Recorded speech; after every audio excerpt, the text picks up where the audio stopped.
Hello students, welcome to connect with Hindi.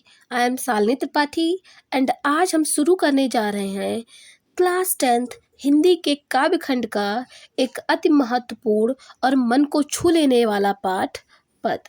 ठीक है, इसको कवि सूरदास जी ने लिखा है और इन पदों के माध्यम से आप सिर्फ भक्ति का आनंद नहीं उठाएंगे बल्कि कविता के सौंदर्य, अलंकार, भाव और भाषा की गहराइयों से भी रूबरू होंगे। ये पद सिर्फ शब्द नहीं बल्कि एक गहरा भाव है, एक प्रेम की ऐसी मिसाल है जहाँ गोपियों का भक्ति से भरा दिल ऊधो जैसे ज्ञानी को भी हिला देता है। इस रचना के माध्यम से सूरदास जी सिखाते हैं कि जहाँ भक्ति हो वहाँ तर्क नहीं होता, वहाँ सिर्फ प्रेम बोलता है। तो चलिए शुरू करते हैं सूरदास जी के इन दिव्य पदों को। क्या है कि ऊधो तुम हो अति बड़भागी, अपरस रहत सनेह तगातय, नाहिन मन अनुरागी, पुरैन पात रहत जल भीतर, तारस देह न दागी, ज्यों जल माह तेल की गागरी, बूद न ताको लागी, प्रीति नदी में पाँव न बोर्यो, दृष्टि न रूप परागी, सूरदास अबला हम भूरी गुर चाटी जो पागी।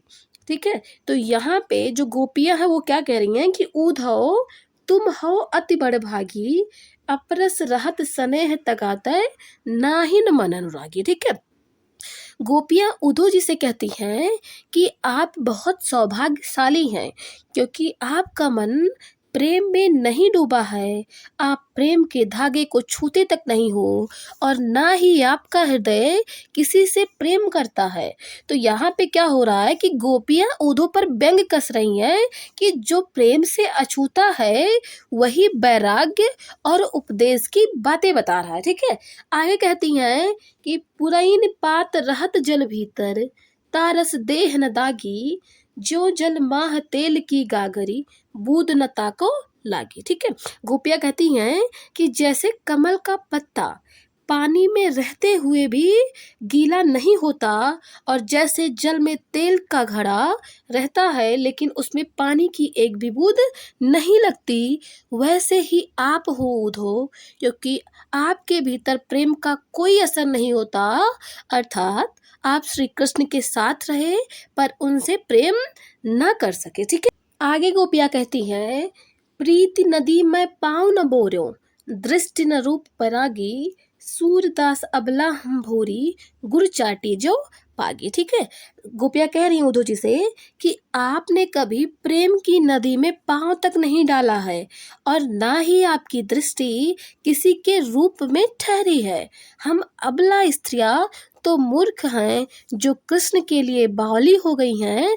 अर्थात यहाँ पे क्या हो रहा है कि गोपियां अपनी व्यवस्था बता रही हैं कि वह कृष्ण प्रेम में इस कदर डूबी हैं कि उनकी सुध बुध खो गई है, जबकि उद्धव कभी प्रेम की राह पर चल ही नहीं पाए। ठीक है, आगे है इनका पद क्या है देखते हैं कि मन की मन ही मांझ रही, कहिए जाय कौन पे उधो, नाही परत कही, अवधि आधार आस आवन की, तन मन बिथा सही, अब इन जोग संदेशन सुनि सुनि, बिरहिनी बिरह दही, चाहती हुति गुहार जी तहि तय, उततय धार बही, सूरदास अब धीर धरही, क्यों मर ज्यादा ना लही। ठीक है, इसमें गोपियां क्या कह रही हैं कि मन की मन ही मांझ रही, कहिए जाय कौन पे उधो नाही परत कही। ठीक है, गोपियां उद्धव जी से कह रही हैं कि हम अपने मन की बात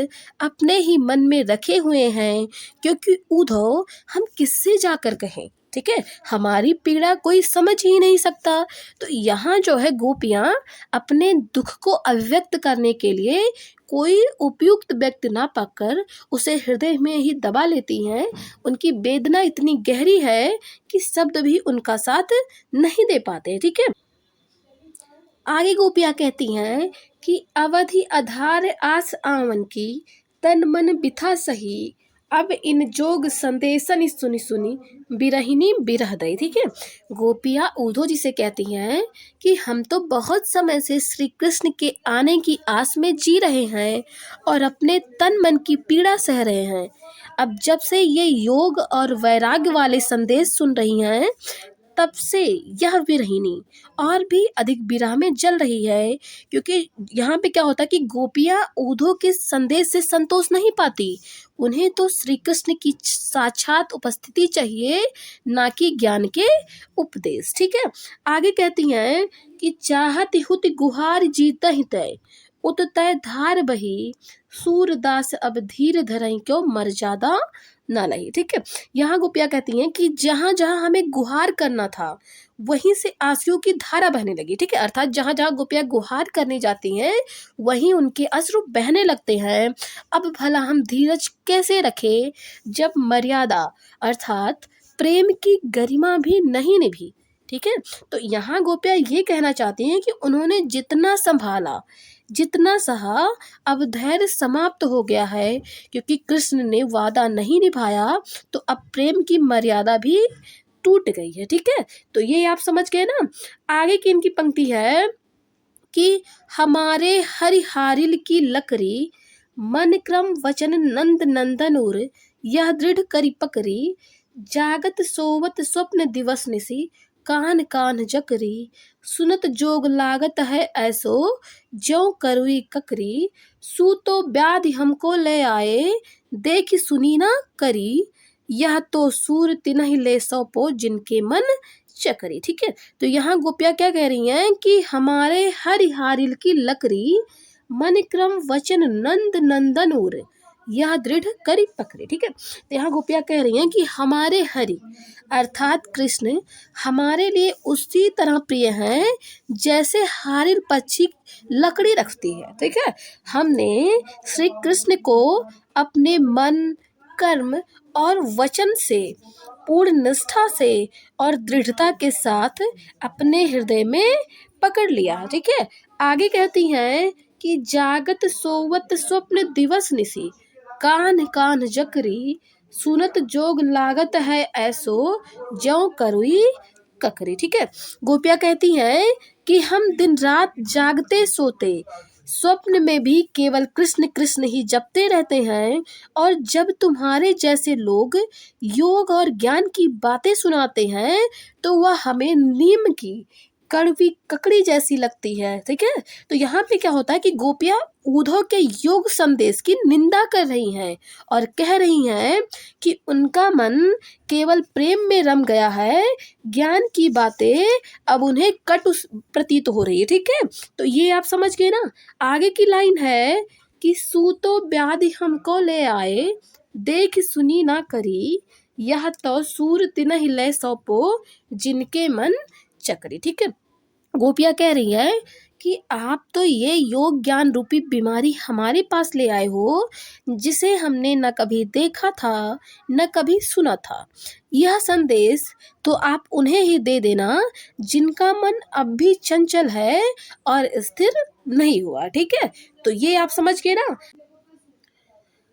आगे गोपियाँ कह रही हैं कि हरि है राजनीति पढ़ी आए, समुझ बात कहत मधुकर के, समाचार सब पाए, इक अति चतुर हुते पहले ही, अब गुरु ग्रंथ पढ़ाए, बड़ी बुद्धि जानी जो उनकी, जोग संदेश पठाए, ऊधो भले लोग आगे के परहित डोलत ढाए, अब अपने मन फेर पाई हैं, चलत जो होते चुराए, तय क्यों अनीति करे आपुंजे और अनीति छुड़ाए, राज धर्म तो यह सूर जो प्रजा न जाए सताए। ठीक है, तो गोपियाँ क्या कहती हैं कि हरि है राजनीति पढ़ी आए, समुझी बात कहत मधुकर के, समाचार सब पाए। ठीक है, तो यहाँ पे क्या होता है कि जब उद्धव श्री कृष्ण का ज्ञान और योग से भरा संदेश लेकर गोपियों के पास आते हैं, तो गोपियाँ उस पर कटाक्ष कर तीखा व्यंग करती हैं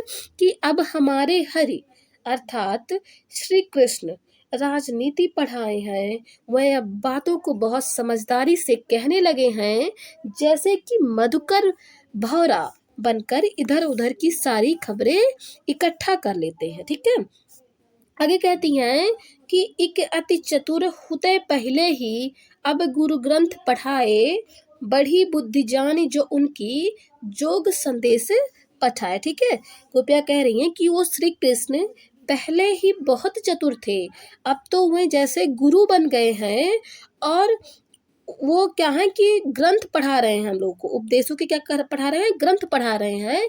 अब उनकी बुद्धि इतनी बढ़ गई है कि हमें योग संदेश भेज रहे हैं। ठीक है, आगे गोपियाँ कह रही हैं कि ऊधव भले लोग आगे के, पर हित डोलत ढाए, अब अपने मन फेर पाई हैं, चलत जो होते चुराए। ठीक है, गोपियाँ कह रही हैं कि उद्धव आप भले ही अच्छे और दूसरों की भलाई के लिए दौड़ने वाले ज्ञानी हो, लेकिन क्या अब अपने ही चुराए हुए मन को लौटाने आए हो?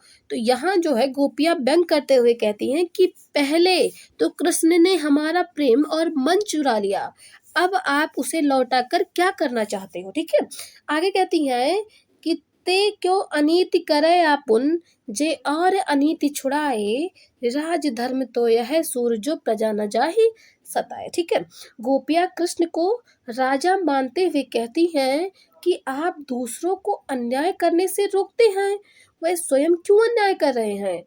हे सूरदास, असली राजधर्म तो यही है कि राजा अपनी प्रजा को पीड़ा ना दे। ठीक है, तो अगर आपको वीडियो पसंद आया हो तो लाइक करें, कमेंट में अपने विचार लिखें और चैनल को सब्सक्राइब करना ना भूलें। मिलते हैं अगले पाठ में। धन्यवाद।